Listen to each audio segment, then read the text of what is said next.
Hello fellow Star Wars fans and welcome back to the channel. It's been a couple weeks since we got a War of the Bounty Hunters tie-in comic, but this week we have two to talk about. This is week number 15 of War of the Bounty Hunters, starting off with War of the Bounty Hunters issue number 3 out of the mainline mini-series. So in this we take place right where the cliffhanger was, where Darth Vader arrives at Jekara at the auction for Han Solo. And he's going to do away with the pleasantries, and he's just going to go after and get Han Solo and Carbonite, regardless of who actually has gotten the bid on Han Solo, which we know is Jabba the Hutt. So obviously Jabba is having problems with Vader just coming in, stopping his feet, and getting what he wants. But then it's brought up to Vader's attention that, you know, he was thinking that Sly Moore would actually get Vader and do the auction for him. She lost the bet. And Vader just says, you know what?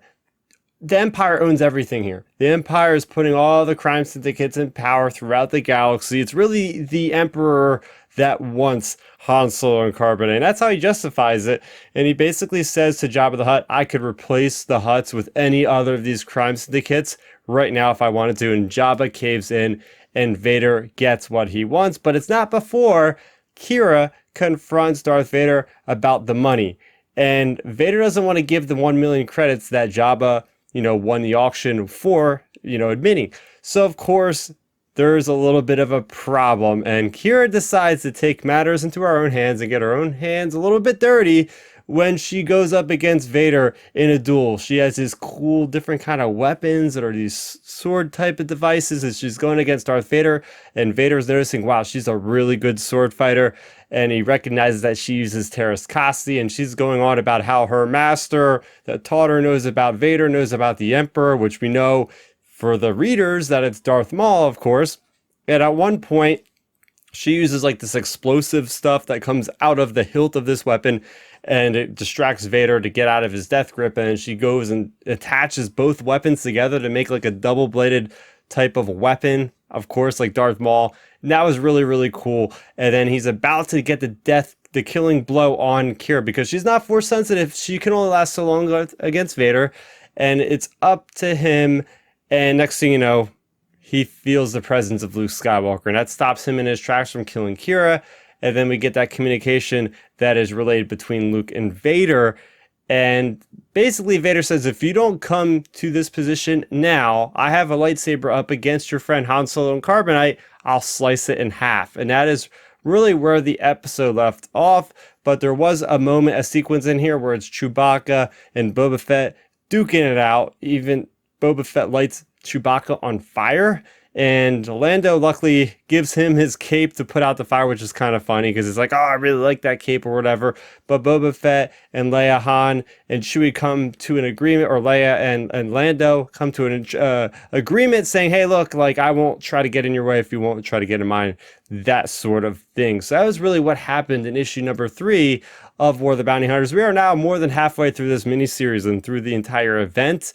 Lots of really cool things noticed in this issue here. There was a lot of action heaviness.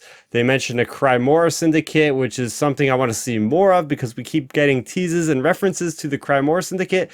Maybe they're in Legends, but I do not know too much about them in canon. I want to know more about them. So the next story we have is Star Wars. And this is issue number 16 here.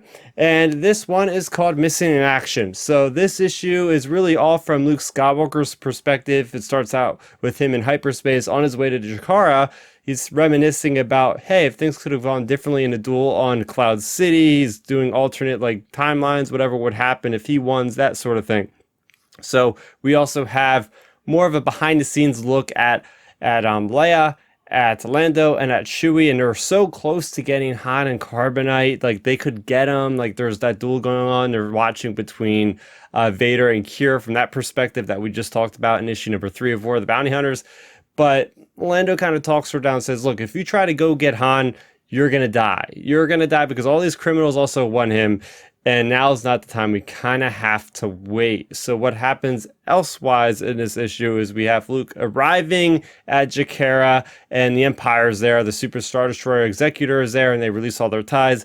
Luke has the brilliant idea of kind of interweaving between some of the scum ships, and well, it hits one of the Sun Tool Pride ships, and of course they're going to retaliate against the Empire because they don't like them very much, and they send their fighters. It causes a distraction for Luke to get down there, but Vader does give him admission to go to him unharmed, and that's kind of where we leave off, is Luke goes down there and arrives, and that's it. We don't see what happens next, and that is the problem I have with this tie-in issue specifically, is it really felt like we treaded so much territory that we already just read, especially for me sitting down and reading both of these comics back to back. It's very apparent that they're kind of just spinning their wheels a little bit with this issue. Like, okay, we're going to give some flashbacks. We're going to do some cool things like cut Luke Skywalker in half in case that would, I guess Luke's saying he's not ready going to face Vader again. So I just, the tie-in issues I'm starting to see, like, they're really good tie-in issues with like bounty hunters and Dr. Aphra that are paving new territory. But I guess since all these characters are in one location at this point for the most part, we're going to see a lot of overlap, I feel like, in these next couple issues going forward. We're going to have Darth Vader, we're going to have Dr. Aphra, because they kind of like go back in the past. We're like, oh, how did they get here? Like, we know where they are, but how did they get here? But it's really the miniseries as a whole, which is really pushing the plot line forward, which makes a lot of sense. Obviously, that's what, most people are going to look at. Not everybody's going to read all these tie-ins, and it's really the first time I'm really doing a big event like this for comics, because I basically just read nothing but the Star Wars comics. I don't really venture too far out, at least with DC, Marvel, or any other comic publisher or franchise. So I know I've talked to some people, this is kind of what to be expected. So, hey, let me know in the comment section down below if you guys kind of felt the same way about this one. So that's going to do it for this week's comics for War of the Bounty Hunters. For more on Star Wars, make sure to go ahead and subscribe to the channel. Do hit that bell icon so you're notified later when videos go live. I put up my reaction to the Star Wars Visions trailer, so check that out. I also have a review for the Suicide Squad on the channel as well, and I do have some High Republic content coming out to you guys very, very soon for all the comics that came out this month for the High Republic, which there were quite a few. So that's going to do it for me, Starrapter. Thank you so much for watching, and may the Force be with you always. Thanks for checking out the video. Please hit that thumbs up symbol. It helps me know that I'm making content that you guys enjoy. And if you enjoyed this video, I also included 2 videos down below you guys should check out. And please consider subscribing to this channel. It helps support me, and it notifies you guys of when I get new videos up on the channel. You can also contact me on Twitter, Facebook, and Instagram at Starrapter.